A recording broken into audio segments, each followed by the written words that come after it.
da O Brasil e da revista Placar. Parabéns pela vitória. Mas antes de falar do jogo, eu queria tocar no ponto do Bruno Henrique, que foi uma notícia que a gente teve ontem, né, várias situações, enfim, envolvendo uma denúncia em relação ao Bruno Henrique. Ele veio para o jogo hoje, você colocou ele em campo. Eu queria saber se vocês conversaram, como é que está a cabeça dele diante de tudo isso que está acontecendo, Felipe. E queria saber de você, né, que sempre é um cara que se posiciona muito bem sobre diversos assuntos envolvendo futebol. Esse assunto específico, como é que o futebol, as instituições, os clubes podem trabalhar para que esse tema, né, das apostas esportivas, enfim, os jogadores, e a gente tem visto alguns casos no mundo de suspeitas, como é que se pode trabalhar para que se evite situações como essa do Bruno Henrique? A gente ainda não sabe o que vai acontecer, mas para que os jogadores estejam cada vez mais longe de situações assim. Bom, obrigado primeiro, boa noite. O Bruno, claro, eu conversei com ele, ele está normal, absolutamente normal, se apresentou com todos os companheiros. E, como eu falei na outra entrevista, ano passado, a mesma coisa. A única coisa que pedimos, que ele deve pedir, mas eu peço por ele, é a presunção de inocência, né? Uma pessoa que tem o direito de se defender das acusações e ele tem a presunção de inocência. Então, como eu falei, uma postura de uma pessoa que está totalmente tranquila, hoje entrou em campo, foi companheiro dos companheiros, foi amigo dos amigos e absolutamente normal. Enquanto, claro, ele tiver disponível, um jogador muito, muito, muito importante e está disponível para mim. Sobre as casas de apostas, hoje o Diego Ribas colocou um vídeo, para mim foi assim, o que eu quero falar, o Diego falou. Se alguém quer saber o que eu penso, tá, o Diego falou por mim ali. Quando eu era novo, assistia a Fórmula 1 com meu pai e todos os carros tinham uma propaganda de cigarro, né? Hoje já não pode mais. Eu recebi várias ofertas para fazer propagandas de casa de apostas, não faço, porque eu sei o danino que é para as pessoas que apostam, né? É o vício que é uma droga, infelizmente. E daqui uns anos, daqui a 20 anos, a gente vai estar olhando e falar assim, caramba, todos os times, todos os lugares tinham anunciado casa de apostas, né? Mas o dano que está machucando, está fazendo em tantas pessoas, a gente não tem a real noção ainda, né, do que está acontecendo. E os jogadores, eles estão cada vez mais instruídos por o próprio clube. O Flamengo deu uma palestra sobre esse assunto, sobre o que os jogadores podem e não podem. Os próprios, na Espanha, por exemplo, desde que eu estava lá em 2015, 2016, falavam todos os anos, né, sobre o que a gente tinha, nossa conduta, e o Flamengo fez isso esse ano. Então os jogadores estão cada vez mais instruídos para não serem nunca abordados. Okay. E boa noite, Felipe. Léo José, do Coluna do Fla. Ainda também no extracampo, hoje a gente viu o Flamengo jogar jogo em casa, no Maracanã, só que para 30 mil, 32 mil torcedores no Maracanã. E você, como torcedor histórico, já sabe, torcedor e também jogador multicampeão, sabe a diferença de que é jogar no Maracanã lotado, 55, 60 mil torcedores, e um Maracanã com público reduzido.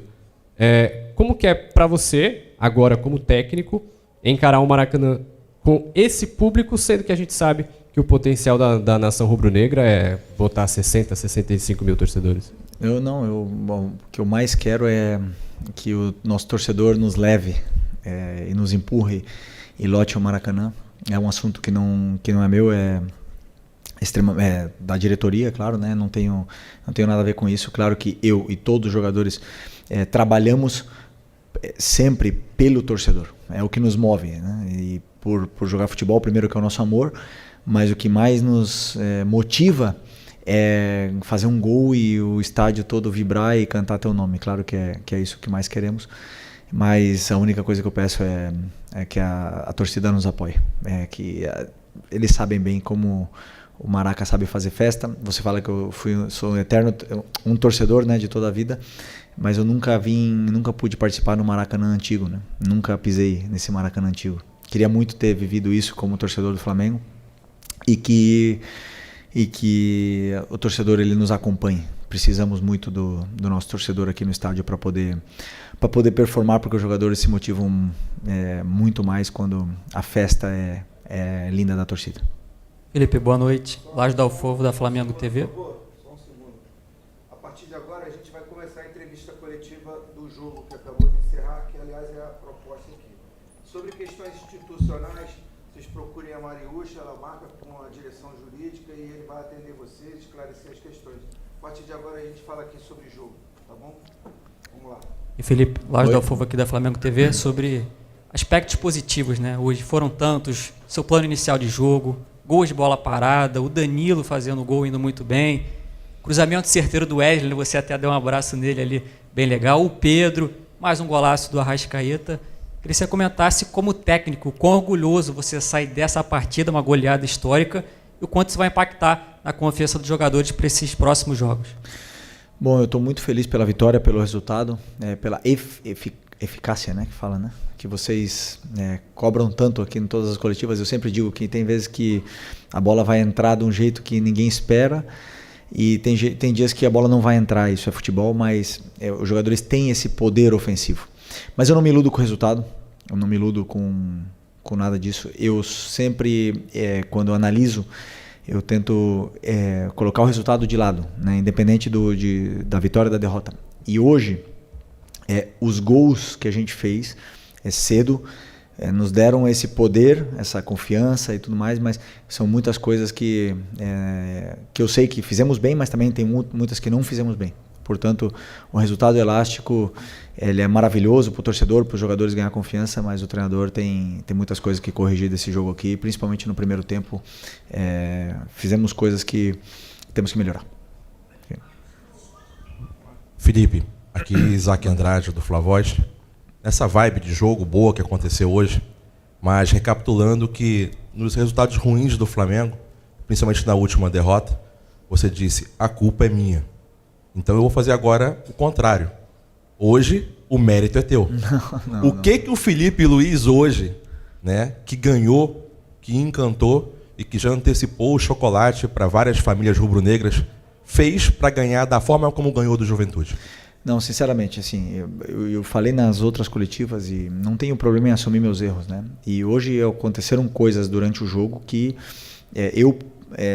o plano que o teu companheiro falou, não foi totalmente perfeito, né? Na parte da defesa principalmente, mas os jogadores tiveram uma noite feliz, foram muito superiores, confiança lá em cima, o plano realmente ajudou, eles encontraram os espaços e machucaram muito, né, a defesa do Juventude de uma forma assim mais leve, né? Comparando com aquela derrota, hoje também, em referência ao último jogo, 3 jogadores saíram, igual que aquele jogo.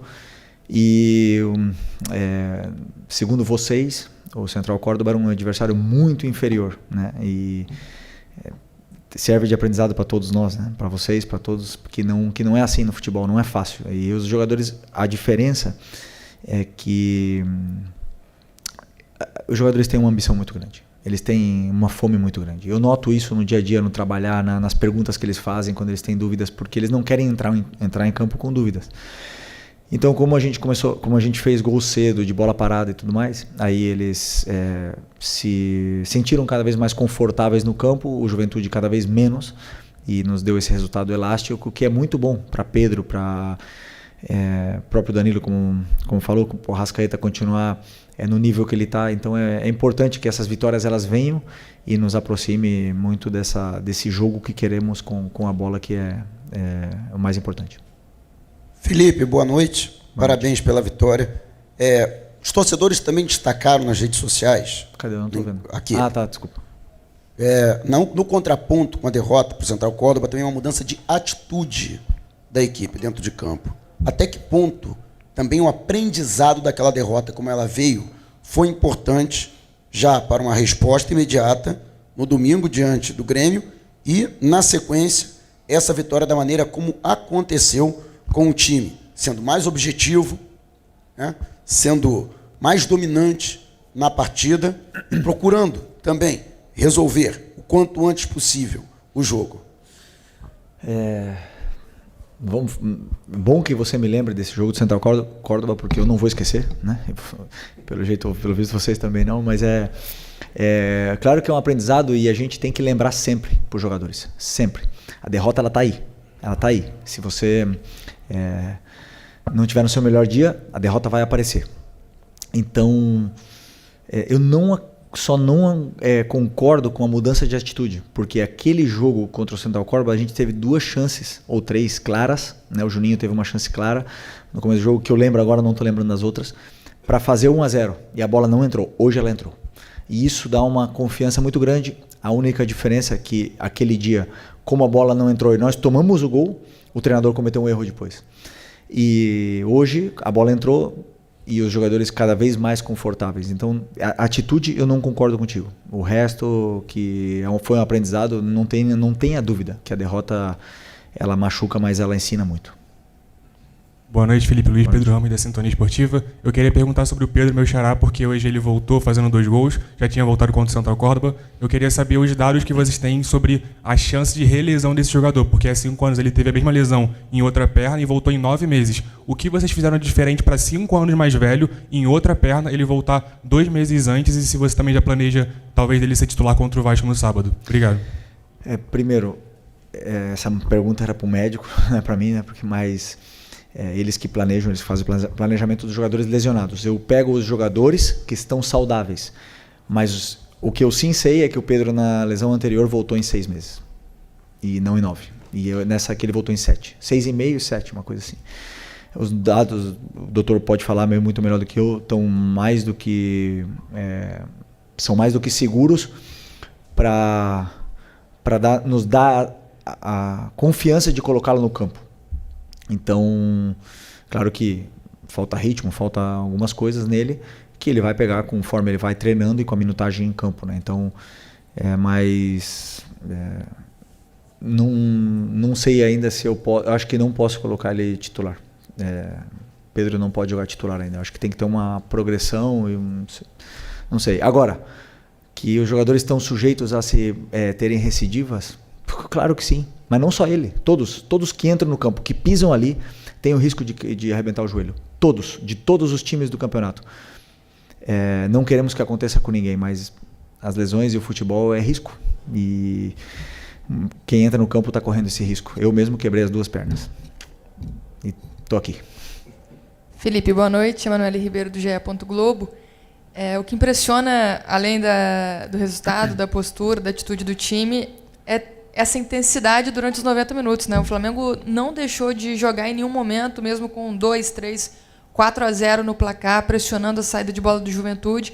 E essa intensidade é a marca também do seu trabalho, né? Acho que o gol hoje cedo ele condiciona o jogo, como aconteceu contra o Grêmio, facilita muito para o Flamengo jogar e se impor, como se impôs, né? Mas foi um jogo assim, em ritmo de treino, com você podendo testar, rodar o elenco, fazer testes ali na estrutura do time, mudando ao longo da partida. Qual que é a importância de ter esse elenco todo à disposição? Agora só o Vinha está no departamento médico. Acho que isso faz toda a diferença também para colocar em prática esse trabalho no dia a dia, né? Desculpa, qual foi a pergunta? A pergunta é sobre a importância de ter esse elenco todo à disposição para manter esse estilo de jogo, essa intensidade. Ok, sobre a intensidade no começo. Verdade, uma das coisas que eu bato muito na tecla e que eu luto muito é que o time não baixe o ritmo, que continue com o ritmo alto, a intensidade alta, pressionando o tempo todo. Existem alguns jogadores que, até mesmo porque estão voltando de lesão e tudo mais, que não conseguem manter o ritmo durante os 90 minutos, mas aí, complementando a tua pergunta sobre o elenco, as peças no banco e com o elenco todo disponível, são extraordinárias. E eu amo ter essa dor de cabeça. Eu amo ver jogador bravo comigo porque não joga, porque isso quer dizer que eu tenho todos disponíveis, né? E eles fazem a intensidade aumentar. Por quê? Porque o jogador que entra, ele quer fazer gol, ele quer dar assistência, ele quer fazer as jogadas, então ele pressiona, ele corre, ele luta e continua jogando bem com bola. E mantém o nível de intensidade da equipe. Então, claro que o elenco é o que faz essa diferença. E uma das coisas que eu peço muito é que com 2-0, por exemplo, 3-0, que o time nunca baixe o ritmo, e hoje eles fizeram isso e vem comprando essa ideia. Felipe, boa noite. Boa noite. Felipe, fazendo um recorte do jogo contra o Inter, do jogo contra o Córdoba e dos últimos 2 jogos, no jogo contra o Inter, o Juninho ele tem uma chance de cabeça, o Rocher, muito mérito dele também, faz a defesa. No jogo contra o Córdoba também acaba que perde um gol ali antes dos 4 minutos. No jogo contra o Grêmio, o Arrasca aproveita essa oportunidade, ele faz esse gol no começo. E hoje, o gol saiu ali com 11 minutos mais ou menos, mas antes do gol a gente já via o time chutando de fora da área. Foi uma orientação sua para que quando o adversário ele jogar com... A gente via ali claramente 2 linhas de 4, né, defendendo no Juventude. Foi uma orientação sua que os jogadores arriscassem mais de fora da área quando tivesse essa chance, assim, quando tivesse muito embolado a defesa do time adversário. Eu queria que você falasse sobre isso e dessa importância desses gols logo no começo, até para o Flamengo conseguir impor o seu jogo sobre o adversário. Eu falei em outra entrevista que, por exemplo, o jogo é um guia para a gente, para poder corrigir e melhorar a nossa equipe. Uma das coisas que falta realmente é a zona de finalização. O time chega, mas claro, as chances quando os adversários se fecham nunca são claras, né? E aí você tem que buscar recursos como cruzamento, chute e tudo mais. E claro que uma das coisas que tínhamos e temos que continuar melhorando é esse terço final. Acho que eu vi uma entrevista do Seabra essa semana que ele fala sobre criar mecanismos, e aí a gente faz isso. A gente leva o time até ali e depois dá mecanismos para que eles ocupem bem a área, para que eles entrem nos intervalos, para que eles ataquem o espaço e encontrem soluções por si só para poder resolver. Depois a qualidade do jogador é que faz a diferença, porque eu não posso nunca fazer um treino e ensinar o jogador a chutar a bola do jeito que o Arrasca chutou hoje, é impossível. Então eu levo ele até ali, eu crio a estrutura, dou mecanismos, depois a qualidade dele aparece e sobressai. E como eu disse também, tem dias que a gente vai ser mais feliz e outro dia vamos estar mais espessos na frente do gol. Mas o importante é que o time mantenha a estrutura e a solidez, porque para mim é muito, muito importante que o time seja sólido na parte defensiva, que foi um dos guias que a gente teve que melhorar do jogo da Libertadores. Oi, Felipe, aqui à sua direita, Sérgio Lobo, parabéns aí pela vitória. Queria que você falasse um pouquinho mais sobre o Arrascaeta, porque eu tenho percebido nos últimos jogos que o rendimento dele fisicamente tem melhorado muito. Queria saber se vocês estão fazendo um trabalho com ele diferenciado nesse sentido. E outra coisa, sobre o posicionamento dele. Também me parece que ele está jogando mais perto do gol. E ali ele é muitas vezes letal, como foi hoje, como foi contra o Grêmio 2 vezes. Você está reparando nisso também? Você mudou ele um pouquinho de posição, botou ele mais perto do gol e fisicamente. E só um outro detalhe, como é que está o Alexandre? Me parece que é na mesma lesão que ele teve no Campeonato Carioca, na mesma coxa, não é isso? Não acho que é a mesma lesão do Alex, não, eu acho que não é, mas falei com ele rapidamente, ele falou que foi muito leve, eu senti alguma coisa muito leve, mas vamos esperar o exame para ver o que realmente aconteceu, porque é um jogador muito importante, fundamental. Sobre o Arrasca, o planejamento físico de um jogador que volta de lesão, de uma operação do joelho, que fica 2 meses e meio parado, descondiciona, a perna atrofia, e aí tem uma volta, um retorno, e conseguimos nesse Campeonato Carioca dando essa minutagem sem sobrecarregar um pouco, para ele também voltar ao peso normal, para ele recuperar os níveis de força, e somando treinos aquisitivos para que ele pudesse recuperar a forma física. Era questão de tempo, Com os jogos ele vai, e com os treinos ele vai melhorando, e uma das coisas que ele tem de bom é que ele se cuida, que é um cara que gosta de treinar, que treina com muita intensidade, treina todos os treinos sério, aquece sério, faz o trabalho de força na academia. Então o rendimento ele vai chegar, o físico vai chegar. E quando o físico tá bem, a minutagem vai voltar a dar a confiança necessária que o jogador perde quando fica fora, né? Fica lesionado. E hoje ele está já perto do prime do que a gente conhece. É um jogador muito diferente, como eu falei, é muito diferente. Ele é muito diferente. É uma loucura ver o que ele faz nos treinos e nos jogos. É um jogador que é muito especial. E sobre a posição dele, são ajustes micro, detalhes que a gente faz, mas não é o pisar na área ou chegar mais perto da área, é uma característica dele. É um jogador que tem números. Ele te dá gols e assistências altos durante uma temporada. Então ele dá quase toda a temporada mais de 10 gols e mais de 10 assistências. Portanto, é um jogador que pisa a área. Um jogador que não pisa a área, que não tem essa facilidade de chegar, ele não te dá esses números. Então, é uma coisa dele, e nos próprios treinos você vê que ele está ali toda hora, que ele está chegando porque ele tem esse faro, né, de gol e de assistência. Então, é mais dele do que meu, esse posicionamento. Boa noite, Felipe. Aqui, Sidão Marinho da Litoral News. O Flamengo faz um belíssimo início de brasileiro. É o time que mais cria grandes chances disparado. É o melhor ataque da competição também de forma disparada. Queria que você fizesse uma análise dessas 4 rodadas iniciais, se a equipe está produzindo tudo aquilo que você quer dentro do gramado. São 2 jogos agora em sequência sem sofrer gols também. De que maneira você trabalha com os seus jogadores a partir de agora para manter essa regularidade dentro do Campeonato Brasileiro? É o campeonato que requer regularidade, 38 rodadas, para chegar lá no final e conquistar o título. Obrigado. É uma maratona, né? Mas o que eu peço para eles é fácil. É que hoje à noite comemorem, não podem sair, mas é porque tem jogo sábado, mas eu falo assim, que comemorem, que curtam o jogo, a vitória, que esqueçam tudo e que curtam essa vitória, porque não é fácil vencer. Não é fácil vencer. Confia em mim, não é fácil vencer. E curtam hoje e amanhã é Vasco. É trabalhar, é preparar o jogo contra o Vasco. Vamos treinar com os jogadores que não jogaram.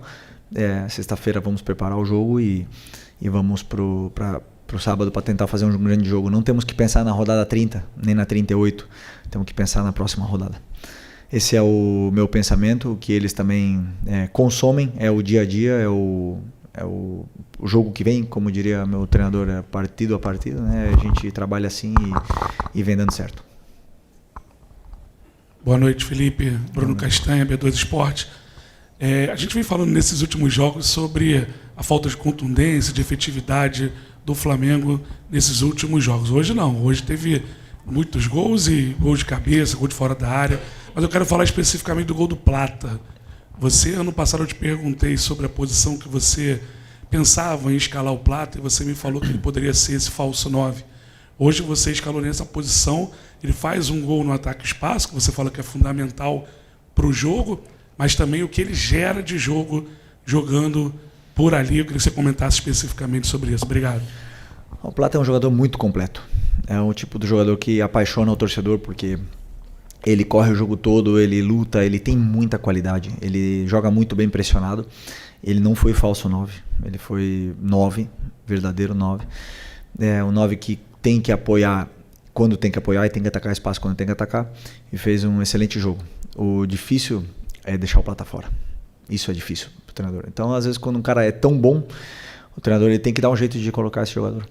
E por isso que eu falo, é muito bom ter essa dor de cabeça. Porque quando não começa a Plata, pode entrar no segundo tempo. Tem Luiz, tem Matheus Gonçalves que não jogou, e o Gerson pode jogar de volante, o Plata pode jogar de atacante. Eu vou mexendo essas peças desse jeito para poderem jogar, porque como é que eu deixo fora? O Plata ele é muito bom. E aí que eles brigam entre eles e eu também quebro a cabeça aqui que quem sai ganhando com isso é o elenco. Felipe, tudo bem? Boa noite aqui no meio. Gabriel Rafa, canal Paparazzo Rubro Negro. Parabéns pela vitória. Felipe, hoje você teve um retorno importante, né, do Danilo, zagueiro, que a gente sabe da qualidade que tem o Danilo. Hoje foi um jogador que de 104 passes que ele deu, foram 100 passes certos, foram 4 passes errados durante todo o jogo, acabou fazendo gol também. Um jogador que acelera muito a partida. Eu queria que você falasse sobre o retorno do Danilo e como você enxerga essa briga pela posição lá atrás, né? Você tem o Léo Pereira e o Léo Ortiz, que eram jogadores que ainda são jogadores com maior minutagem no ano, com exceção do Rossi, claro. Como que você enxerga agora com o retorno do Danilo essa briga pela posição lá atrás? Obrigado, parabéns pela vitória. Um jogador, não preciso nem falar, né? Do nível desse jogador, vocês viram hoje e vocês viram na seleção, viram a carreira que ele fez, então não dispensa comentários a qualidade que tem esse jogador. Que você falou dos 104 passes que ele deu no jogo e 100 certos, mas quantos desses passes foram passes importantes para frente, que rompem linhas, passes que nos levam até a área do adversário? Isso são os passes que eu conto, não o número deles. Então é um jogador que escolhe o passe certo, a jogada certa, né? E isso para mim é muito importante. Não escolhe a jogada mais difícil, escolhe a jogada certa. E Além de tudo isso, é um líder, é um cara que tem comportamento de líder, de capitão, um cara que se comporta com uma liderança natural e contagia muito os companheiros. Então, desses caras que é muito bom ter como jogador. Oi, Felipe aqui, tudo bem? Parabéns pela grande vitória, David Sharp, do Antenados na jogada. Aqui uma coincidência ou não, é que nessas partidas que o Flamengo ganhou, hoje, contra o Grêmio, contra o Vitória, o Flamengo jogou com 2 meias, né, com o Gerson e com a Arrascaeta. Contra o Inter não jogou com nenhum dos dois, desde o começo, jogou com 4 atacantes, e contra o Córdoba jogou só com a Arrascaeta, se não me engano, de início. Só com a Arrascaeta. Plata jogou. Plata, que faz muitas funções. Mas até que ponto, eu já te perguntei isso outras vezes, né? Os dois jogando fazem toda a diferença, não só pela qualidade deles, mas pelo próprio sistema do time, né? Hoje eu vi o Arrascaeta, até como o Sérgio Lobo falou, próximo do gol, mas também ali muito pelo lado esquerdo e voltando o tempo todo para buscar a bola, para sair jogando com o time. Até que ponto isso faz diferença? E eu queria propor uma pergunta filosófica também sobre esse negócio de aposta, já que você falou muito bem, concordo completamente, se você puder responder, obviamente, porque partindo do princípio ainda que fosse verdade que o Bruno Henrique combinou, o que combinou com os parentes e tudo mais, o que isso de fato implica negativamente para o futebol, espetáculo, e para os torcedores, no caso daquele jogo que o Flamengo acabou perdendo, foi no final, na prática, pelo menos na minha opinião, não implica nada de negativo para o esporte, para o jogo de manipulação de resultados especificamente, né? Bom, sobre o... Eu já até esqueci a tua pergunta. Dos meias. Sobre os meias, é muito fácil responder a tua pergunta, que você citou o Internacional, que eu joguei sem meias. Não joguei, eu não tinha meias. Ou seja, vocês falam, quem meias eu tenho no plantel? Arrasca, Gerson e Plata. São os 3 jogadores. Quem faz a meia? Luiz Araújo faz a meia. Matheus Gonçalves pode fazer a meia. E aí? Quem mais faz a meia? Então, eu joguei sem meia. Sim. E quem eu coloco na meia? Né? Então, tem coisas que o treinador faz porque inventa, né? Um ataque de treinador que eu chamo. A gente acha que vai ganhar de uma forma, a gente inventa, bota 4 atacantes, e tem outras coisas que eu não tinha esses jogadores disponíveis para colocar na equipe, os 3, Gerson, Arrasca e Plata, e aí eu elaborei um plano de jogo onde eu achava que poderia dar resultado, e fizemos um jogo superior ao do Inter, finalizamos mais, tivemos mais chances e não vencemos, não importa, é futebol. O meu trabalho é esse, é achar soluções para a equipe dentro desse quebra-cabeças que eu tenho que montar e deixar o time mais fluido possível. Quando o time está com todos os jogadores disponíveis é mais fácil, quando tem lesões, quando tem jogadores nas seleções, claro que é mais difícil de montar esse quebra-cabeça, mas é meu trabalho e eu gosto, eu aproveito, eu desfruto. Sobre as apostas já foi respondido a primeira pergunta. Okay? Felipe, boa noite. Ian Repia, Faz Andar e Sintonia Esportiva. A gente já traçou alguns paralelos, você já falou também sobre a derrota na Libertadores para o Central Córdoba, traçando paralelos com o jogo de hoje também. Naquela ocasião, você foi muito criticado por parte da torcida e da imprensa também por ter feito algumas mudanças, não ter entrado com um time que muitos acreditam ser o titular, né? Poupou ali o Gerson, o Pulgar, o Wesley. Hoje você também promoveu muitas mudanças e a gente viu um jogo espetacular do Flamengo. Você já falou que tem coisas para corrigir, sempre tem, mas o Flamengo foi bem superior, fez um placar histórico no Maracanã. Isso, de certa forma, é um recado, passa um recado para a torcida e para a parte da mídia de que as mudanças vão acontecer de acordo com o que você tem à disposição e com o plano de jogo traçado para aquele jogo. Que não foram as mudanças o motivo pela derrota do Flamengo, assim como não foram as mudanças também só o motivo para a vitória de hoje. Não, é que assim, aquele dia, sobre as mudanças, né? Tem jogadores que não estão em condições de começar e jogar os 90 minutos. Então eu prefiro deixar como opção. Porque o risco de colocá-los no campo toda semana é o que aconteceu com o Alexandre hoje. É um risco que eu corro. E eu escolho correr, às vezes escolho poupar. Poupar não, preservar do jogo. Mas não foi esse o motivo de ter perdido o jogo contra o Córdoba. E as críticas são válidas. Elas foram justas, não por poupar, senão pelo plano de jogo, que foi errado, e eu não tenho problema em reconhecer. E vão acontecer outros que vão dar errado, e talvez a gente perca também, ou talvez os jogadores ganhem por si só dentro do campo. Então eu não tenho problema em ser criticado, em ser vaiado, que a torcida me cobre, porque quando eu já falei, eu vim pro Flamengo, eu sei como é que é esse clube, e eu vivo bem com isso. O problema desse trabalho aqui é que eu gosto até quando dá errado. E quando tem crise, eu gosto, eu desfruto, eu aproveito, eu melhoro, eu cresço, e é assim que eu vivo. Claro que não é confortável, não é nada agradável, mas é parte do meu trabalho. E não é mandar recado a ninguém, não quero mandar quando vence, nada disso. O que eu quero é vencer o jogo, vencer o próximo e chegar num objetivo nosso, que é estar lá em cima no final do campeonato. Okay? Obrigado, boa noite, pessoal.